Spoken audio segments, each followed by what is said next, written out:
अस्सलाम वालेकुम बेटा, this is your science class.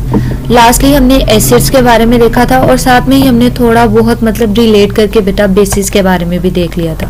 हमने देखा कि बेसिस को हम अल्कलीज भी कहते हैं। ठीक है, थोड़ा सा हम रिकॉल कर लेते हैं। आई होप बेटा आप लोगों ने लर्न किया हो। मतलब मुझे तो यही है कि आप लोग साथ साथ लर्न करते जाएं सो दैट कि आप लोग बाद में प्रॉब्लम ना हो बेटा। जब तक आप साथ साथ लर्न नहीं ना करते तब तक मुझे भी चैन नहीं आएगा और आपको भी सुकून नहीं मिलने वाला।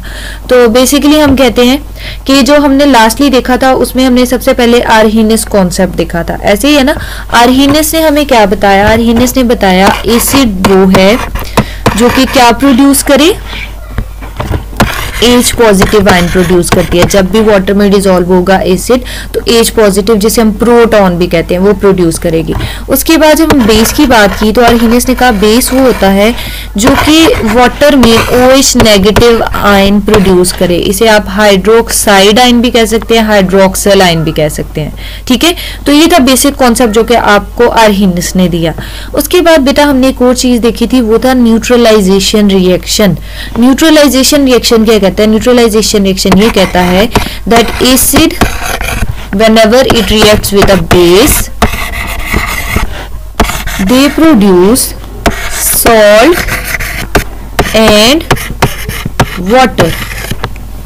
ओके, तो बेसिकली बेटा हमारे पास जब भी एसिड और बेस आपस में रिएक्ट करेंगे उन्होंने दो प्रोडक्ट लाजमी प्रोड्यूस करने, एक सॉल्ट और दूसरा वाटर। ठीक है, ये आपने याद रखना है। उसके बाद बेटा इसमें एक चीज हमने नोट की थी, वो ये था, हमने कहा हम इसको न्यूट्रलाइजेशन रिएक्शन इस वजह से कहते हैं एसिड की पीएच तो काफी कम होती है, 7 से कम होती है, बेस की पीएच 7 से ज्यादा होती है। तो बेसिकली होता क्या, एसिड बेस को न्यूट्रलाइज कर रही है और बेस एसिड को न्यूट्रलाइज कर रही है उनकी पीएच को, एक दूसरे की पीएच को कैंसिल करके तो कहाँ तक लेके आ रहे हैं? ऑलमोस्ट 7 तक लेके आ रहे हैं, क्योंकि जो साल्ट है वो क्या होता है? न्यूट्रल होता है।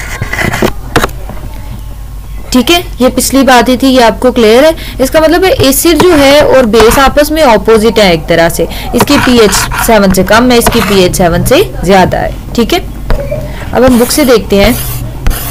सबसे पहले अल्कलीज को हम बेसिस कहते हैं। ठीक है, alkali is a hydroxide. Alkali हमारे पास हाइड्रोक्साइड है, किसी भी मेटल का हो सकता है। मेटल का हो सकता है मतलब जैसे हमने कल बेटा एक एग्जांपल की थी NaOH जो है वो क्या है? बेस है, अल्कली है। तो ये सोडियम क्या है? मेटल है ना, लेफ्ट साइड पे पीरियोडिक टेबल में प्रेजेंट होता है। और OH ग्रुप कहीं पे भी होगा तो आपने समझ जाना है कि ये कोई अल्कली है, कोई बेस है। ठीक है, तो हम कहते हैं कि alkali is a hydroxide of a metal, किसी भी मेटल का हाइड्रोक्साइड है। And whenever it reacts with an acid it produces salt and water. Alkalis basically bases ही हैं हमारे पास। और अल्कलीज जो है अगर इनकी केमिकल कंपोजिशन देखी जाए तो केमिकल नेचर देखा जाए, केमिकली ये कैसी है? एसिड्स की बिल्कुल एसिड्स का ऑपोजिट है। ठीक है, जैसे पीएच में आपने देखा। उसके बाद हम कहते हैं बेटा whenever these two are mixed, ये न्यूट्रलाइज कर देते हैं एक दूसरे को। और हम इसे यूज कहाँ पे करते हैं बेटा? जब हमें पता चलता है ना कि बेस जो है वो न्यूट्रलाइज कर सकती है एसिड को, तो समटाइम्स सॉइल जो होती है ना हमारी खेतों की, वो बेटा एसिडिक हो जाती है। जब वो एसिडिक हो जाती है ना, उसके अंदर हम बेसिस ऐड कर देते हैं, बेसिस डाल देते हैं। मोस्टली ना मैग्नीशियम के बेसिस डालते हैं, मैग्नीशियम मेटल आपने सुना हुआ है। तो इनके जब भी हम बेटा बेसिस ऐड करते हैं ना, सॉइल तो एसिडिक है, उसमें एसिडिटी बहुत ज्यादा हो गई है, जब उसमें हम बेस डालेंगे तो वो क्या हो जाएगी? न्यूट्रलाइज हो जाएगी। उसके अलावा हम कहते हैं कि इंडस्ट्री में भी यूज किया जाता है बेसिस को।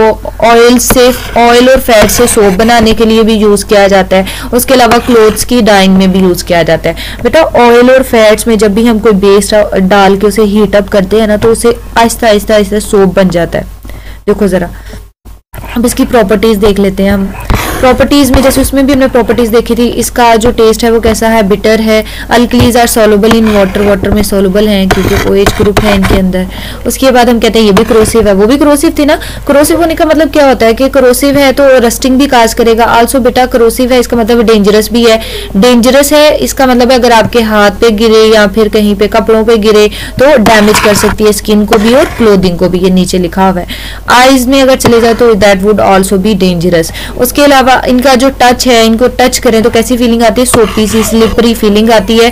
और हमने पढ़ा था कि ये रेड लिटमस को किसमें चेंज कर देती हैं? ब्लू कलर कर देती हैं। इनकी पीएच 7 से ज्यादा होती है। ये भी बेटा आयंस जब बना रही हो, इस नेगेटिव आयन वाटर में जाके डिसॉल्व हो सकती है, आयन बना लेती है, तो इसका मतलब है बेसिस भी क्या होती हैं? इलेक्ट्रोलाइट्स होते हैं। ये क्वेश्चन आपने बेटा अपनी नोटबुक पे करने हैं। How does the acid in foods affect their taste, food में एसिड हो तो टेस्ट को कैसे अफेक्ट करती हैं, ये भी आपने देखा, जैसे उनका बिटर टेस्ट होता है, साउर टेस्ट होता है, बिटर तो बेसिस का होता है। तो फिजी ड्रिंक्स कैसे बनाई जाती हैं, कार्बन डाइऑक्साइड होती है, कार्बोनिक एसिड बन जाती है। बुक से अगर आपने पढ़ा है तो आपको सारे आंसर बुक से मिल जाएंगे। सल्फ्यूरिक एसिड के 2 यूजेस बताने और नाइट्रिक एसिड के भी यूजेस बताने हैं। उसके बाद बेटा कहते हैं एसिड रेन कैसे प्रोड्यूस हो रही है और ये हमारे इन्वायरमेंट को कैसे इफेक्ट करती है। हर क्वेश्चन का आंसर आपके प्रीवियस टॉपिक में से ही है, तो ये आपने नोटबुक पे करना है। ओके, फर्दर देखते हैं हम बेटा यूजेज है हमारे पास अल्कलीज के। जैसे अभी भी हमने देखा था कि जब भी हम ना बेसिस और ऑयल या फैट्स को इकट्ठा हीट अप करते हैं ना तो उससे सोप बन जाता है। तो पहले ये लिखा हुआ है सोडियम हाइड्रोक्साइड। सोडियम हाइड्रोक्साइड की भी ना हमारी हिस्ट्री है। हिस्ट्री क्या है कि हिस्ट्री ये है कि लैब में जब हमने हाथ पे रखा था ना सोडियम हाइड्रोक्साइड वजन के हाथ पे, तो आपको याद है कि सोडियम हाइड्रोक्साइड जो है वो हीट अप होना शुरू हो जाता है। तो सोडियम हाइड्रोक्साइड वही वाला है वाइट सा, ठीक है। अब आपको याद आ गया होगा कि सोडियम हाइड्रोक्साइड है क्या। सोडियम हाइड्रोक्साइड को बच्चे इंडस्ट्री में यूज करते हैं हम, इसे हम कास्टिक सोडा कहते हैं। कौन सा सोडा कहते हैं? Caustic soda. तो इसके 2 नाम हो गए। जब भी इसे बेटा हम ऑयल के साथ मिक्स करते हैं, फैट और ऑयल के साथ मिक्स करते हैं और इसे हीट अप करते हैं तो इससे बन जाता है सोडियम स्टीरेट। सोडियम स्टीरेट जो है वो सोप का नाम है। हम कहते हैं जब भी ऑयल्स को, फैट्स को, ऑयल कोई लगा लें, ठीक है, जैसे वेजिटेबल ऑयल है या फिर कोई घी है, उसमें जब भी बेटा आप ऐड करेंगे सोडियम हाइड्रोक्साइड और उसे हीट अप करेंगे तो उससे बन जाएगा सोप। पहला यूज आपका क्लियर हो गया।